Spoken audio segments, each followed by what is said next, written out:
shirkaasi waxaa shir muhiim ah oo waqtigiisii ku dhacay oo ay ka soo qayb galeen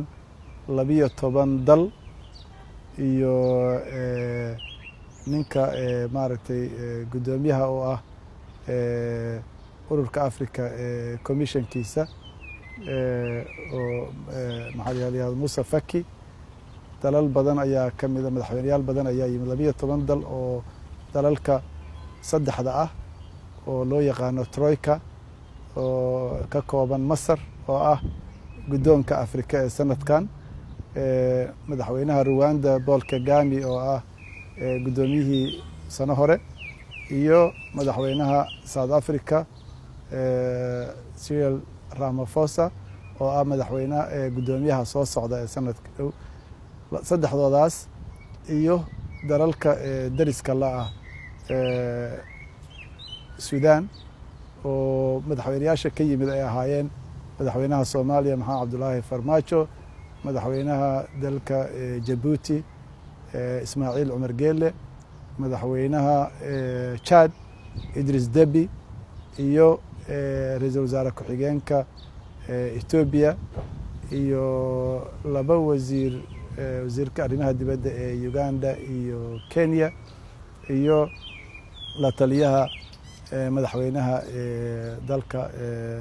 South Sudan kuwaas oo dhan ayaa yimid waxaa marka looga hadlay arinta Sudan iyaguna kelmad bay meesha ka jeediyeen qof ka socda dawladda Sudan oo laga dhageystay warbixin waxaa kale warbixin laga dhageystay gudoomiyaha Musa Faki oo ah chairpersonka ama qofka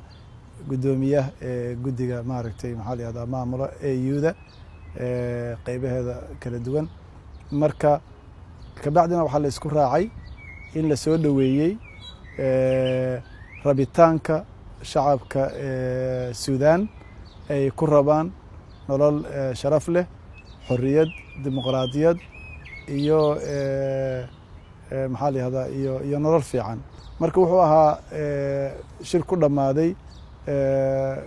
maaragtay isafgarad iyo sidii loo garab istaagi lahaa dalalka Afrika iyo dalalka xubnaha ka ahaa maanta kulanka inay garab istaagaan dalka walaalaheena iyo dalka Sudan oo muhiim u ah qaaradda Afrika iyo regionka madaxweynaha wuxuu ka jeediyay khudbad aad u fiican oo loo bogay wuxuu ka hadlay kaalinta Sudan ay kaga jirto qaaradda Afrika iyo IGAD iyo wuxuuna sheegay Soomaaliya inay Sudan meel gaar ah qalbiga Soomaaliya ay ku leedahay way aad u garab istaagtay Soomaaliya waqtiyadii la soo dhaafay markii Soomaaliya ay garab istaag u baahnayd wuxuu u rajeeyay dadka Sudan inay gaaraan maaragtay himilooyinka ay leeyihiin wuxuuna ku booriyay kulanka dadkii isugu yimid in la garab istaago dadka Sudan